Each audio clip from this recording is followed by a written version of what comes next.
আসসালামু আলাইকুম। National ideal girls college কর্তৃক আয়োজিত হোম কলেজে তোমাদেরকে স্বাগত জানাচ্ছি। আমি শিরিন আফরোজ, প্রভাষক, ব্যবস্থাপনা বিভাগ। সুপ্রিয় শিক্ষার্থীরা, 2020-21 শিক্ষাবর্ষে যারা একাদশ শ্রেণীতে রয়েছে তাদের জন্য এই অনলাইন ক্লাস এবং আমার আজকের ক্লাসের বিষয়বস্তু ব্যবসা সংগঠন ও ব্যবস্থাপনার প্রথম পত্রের পঞ্চম অধ্যায়। এবং এই পঞ্চম অধ্যায়ে আমরা ব্যবসা সংগঠনের যে ভাগটি নিয়ে পড়ছি তা হচ্ছে কোম্পানি। আর কোম্পানি বলতে আমরা কি বুঝি? 1994 সালে আইন দ্বারা গঠিত, নিয়ন্ত্রিত ও পরিচালিত ব্যবসা সংগঠনকে আমরা বলে থাকি কোম্পানি। তবে এই কোম্পানিরও নির্দিষ্ট কিছু ভাগ রয়েছে, অর্থাৎ সব কোম্পানি একরকম নয় বা পুরো কোম্পানিকেই আমরা একইভাবে বলতে পারি না। এটার একটা নির্দিষ্ট ভাগ আছে এবং ভাগ অনুযায়ী তাদের সংজ্ঞা রয়েছে, গঠন প্রণালী রয়েছে বা আলাদা আলাদা বৈশিষ্ট্য রয়েছে।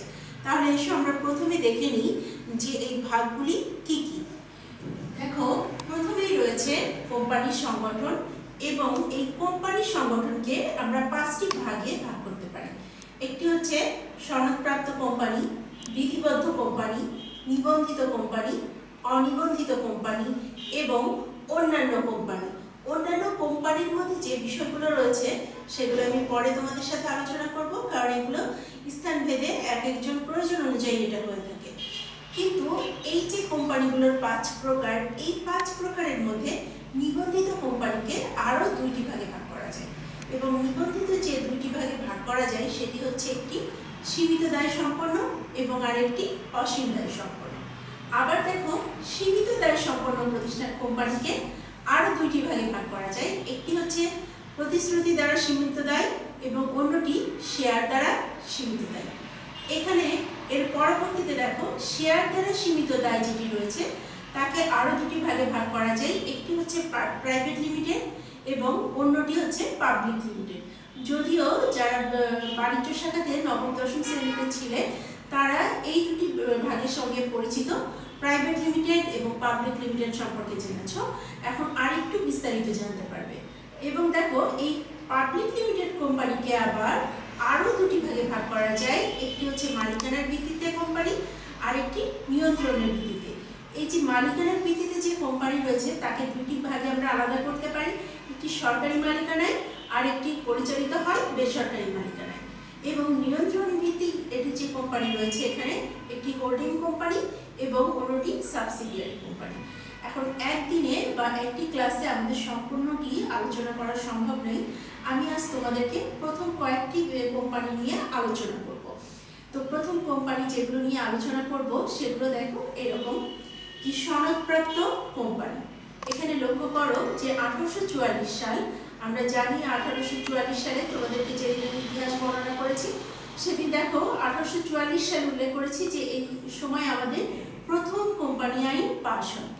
এবং এই 1844 সালে ব্রিটেনে কোম্পানি আইন প্রণীত হওয়ার পূর্বে, অর্থাৎ 1844 সালের পূর্বে রাজা অথবা রানীর ঘোষণা দ্বারা যে কোম্পানি গঠিত হতো সেই ধরনের কোম্পানিকে আমরা বলবো সনদপ্রাপ্ত কোম্পানি।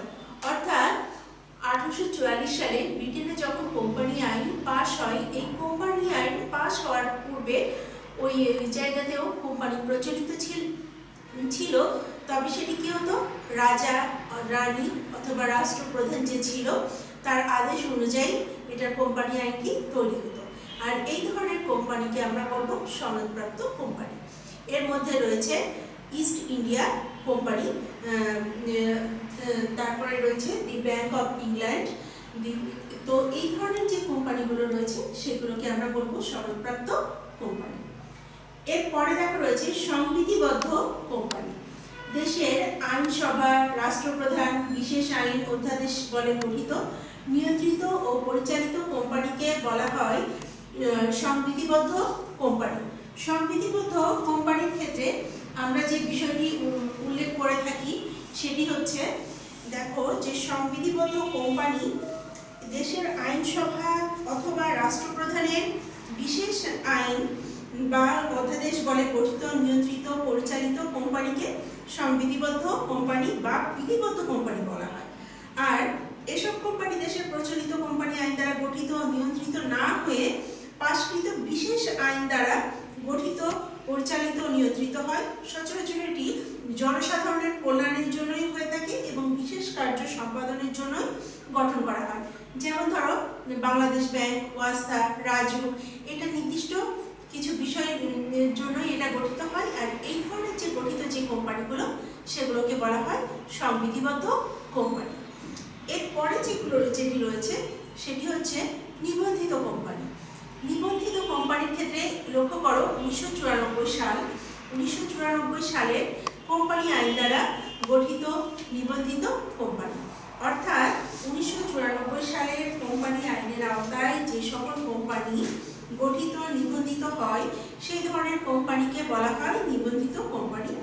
এটি মূলত যৌথ মূলধনী কোম্পানি নামে পরিচিত এবং এই আইনের আওতায় গঠিত এবং নিবন্ধিত।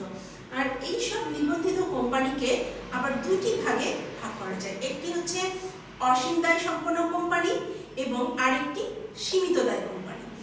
অসীম দায় সম্পন্ন কোম্পানির ক্ষেত্রে দেখো, যে কোম্পানির দায়ের জন্য শেয়ার হোল্ডারদের ব্যক্তিগত দায় জন্মায় তাকে অসীম দায় সম্পন্ন কোম্পানি বলে।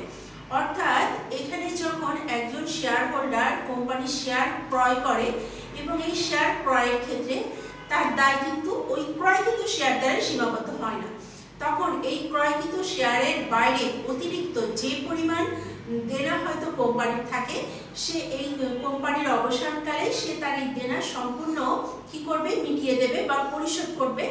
এই ধরনের প্রতিশ্রুতি দিয়ে যে কোম্পানি তৈরি হয় বা যে ধরনের কোম্পানিগুলো গড়ে ওঠে তখন তাকে বলা হচ্ছে অসীম দায় সম্পন্ন কোম্পানি।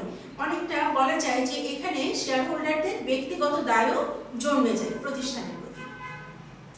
আর সীমিত দায় হচ্ছে যেসব কোম্পানির সদস্যদের দায় সীমাবদ্ধ তাকে বলে সীমিত দায়। নির্দিষ্ট দায়ের অতিরিক্ত দায় তাকে বহন করতে হয় না। আর এই সীমিত দায় কোম্পানিকেও দুটি ভাগে ভাগ করা যায়। একটি হচ্ছে প্রতিশ্রুতি দ্বারা সীমিত দায় কোম্পানি এবং অন্যটি হচ্ছে শেয়ার দ্বারা সীমিত দায় কোম্পানি। তো প্রতিশ্রুতি দ্বারা শেয়ার অনেকটা এই অসীম দায় সম্পন্ন কোম্পানি এবং প্রতিশ্রুতি দায় দ্বারা সীমিত কোম্পানি এই দুটি কাছাকাছি। তবে এখানে একটি কথা মনে রাখতে হবে যে অসীম দায়ের ক্ষেত্রে ব্যক্তিগত দায় জন্মায় সরাসরি, যেটা কোম্পানির দায়ের জন্য শেয়ার হোল্ডারদের ব্যক্তিগত দায় নিতে হয়। আর এখানে পার্থক্য এতটুকুই যে যখন একজন শেয়ার হোল্ডার শেয়ারে বিনিয়োগ করে তখন প্রথমেই সে এটার প্রতিশ্রুতি দেন। অর্থাৎ একজন শেয়ার হোল্ডার যখন কোম্পানির শেয়ার ক্রয় করেন তখনই সে এই মর্মে দায়বদ্ধ হন যে সে কোম্পানির অবসায়নকালে তার যে মূলধন যা বিনিয়োগ রয়েছে তার চেয়ে যদি অতিরিক্ত দায় তাকে বহন করতে হয় সে এই দায় বহন করবেন এবং এই দেনা পরিশোধে সে অংশগ্রহণ করবেন। এই ধরনের প্রতিশ্রুতি দিয়ে যদি কোনো শেয়ার হোল্ডার কোম্পানি পরিচালনায় অংশগ্রহণ করে তবে আমরা তখন বলে থাকি সেই ধরনের প্রতিষ্ঠানকে যে প্রতিশ্রুতি দ্বারা সীমাবদ্ধ বা প্রতিশ্রুতি দ্বারা সীমিত দায় কোম্পানি। এরপরে যেটি রয়েছে সেটি হচ্ছে এই প্রতিশ্রুতি দ্বারা সীমিত কোম্পানি বর্তমানে না আমাদের বাংলাদেশে এর অস্তিত্ব নেই বললেই চলে। অর্থাৎ ধরেই নেওয়া যায় যে বাংলাদেশে এই ধরনের কোম্পানি নেই। এবার সেটা হচ্ছে শেয়ার দ্বারা সীমিত দায় কোম্পানি। এখানে লক্ষ্য করো, ক্রয়কৃত শেয়ারের আংশিক মূল্যের চেয়ে বেশি নয়, এই কোম্পানির নামের শেষে লিমিটেড শব্দটি থাকে। অর্থাৎ একজন শেয়ার হোল্ডার যখন কোনো কোম্পানির শেয়ার ক্রয় করে তার মালিকানা পায় বা সে যখন শেয়ার ক্রয় করার মাধ্যমে কোম্পানি পরিচালনা করে তার বিনিয়োগকৃত অর্থের চেয়ে কোনো কারণেই এর দায় অধিক হবে না। অর্থাৎ সে যদি তার চেয়ে অতিরিক্ত কোম্পানির দায় থেকেও থাকে সেই ক্ষেত্রে এই কোম্পানির দায় তার চেয়ে অধিক নয়, সে যে পরিমাণ বিনিয়োগ করেছিল সেই পর্যন্তই তার দায় সীমাবদ্ধ। এই ক্ষেত্রে লিমিটেড কথাটি লেখা বাধ্যতামূলক। কখনো কখনো সংক্ষেপে ঠিক এইভাবে লিমিটেড কথাটা থাকে, আবার কখনো পুরো বর্ণে যে লিমিটেড শব্দটি উল্লেখ থাকে, তবে এটি দেয়া বাধ্যতামূলক। অর্থাৎ আমরা যখনই শেয়ার দ্বারা সীমিত কোম্পানির ক্ষেত্রে পড়ব এবং এই কোম্পানি চেনার খুব সহজ উপায় যে এর নামের শেষে লিমিটেড কথাটি উল্লেখিত থাকে। তাহলে প্রিয় শিক্ষার্থীরা, আজকে আমরা শেয়ার দ্বারা সীমিত দায় যে কোম্পানি এই পর্যন্ত আলোচনা করলাম। এর পরবর্তীতে আমরা এর বাকি ভাগগুলো নিয়ে আলোচনা করব। তোমরা যদি তোমাদের মূল বইটি দেখো তাহলে বুঝতে পারবে এই সম্পর্কে আরও বিস্তারিত আলোচনা হয়েছে এখানে, এবং সেটি তোমরা ভালোভাবে আয়ত্ত করবে। কারণ কোম্পানি সংগঠনটি আমাদের যে ব্যবসায়ের যে সকল সংগঠন রয়েছে তার মধ্যে অধিক জটিল এবং বেশ ঝামেলাপূর্ণ, এবং এটা মনে রাখাও বেশ কষ্টসাধ্য একটি বিষয়।